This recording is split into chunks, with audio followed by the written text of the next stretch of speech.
You are adapted அப்படின்ட்டு வசனம் சொல்லுது. ரோம் காலத்துல போயிட்டு அந்த அடாப்டடுடைய மீனிங் என்ன அப்படின்னு பாத்தீங்கன்னா, அவங்களை ஃபுல்லா நான் வாங்கிக்கிட்டேன், இனி அவங்களுடையது எதுவுமே அவங்க கிடையாது அப்படின்றது அதுக்குரிய மீனிங். எல்லா ரைட்ஸும் வந்து அந்த அடாப்டட் பர்சன் கூடியது.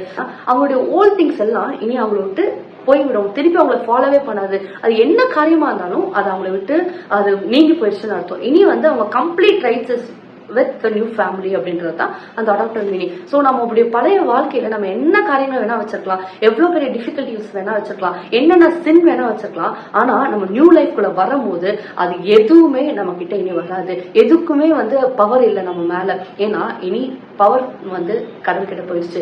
கடலுடைய பிள்ளைகளை நம்ம மாறிட்டோம். இனி வந்து அந்த பாஸ்டை பிடிச்சிட்டு நம்ம எதுவும் யோசிச்சுட்டு இருக்க தேவையில்லை, தொடரும் அப்படின்றதுலாம் தேவையில்லை. நம்ம கடலுக்குள்ள நியூ லைஃப்குள்ள வந்துட்டோம் அப்படின்னா எல்லாமே வந்து அங்கேயே ஸ்டாப் ஆயிரும். இனி கடலுடைய பிளஸிங்ஸும் கடலுடைய அன்பு மட்டும் தான் நமக்குள்ள பரிபூர்ணமா இருக்கும். அதுக்குதான் சொல்றாங்க யூ ஆர் அடாப்டட்.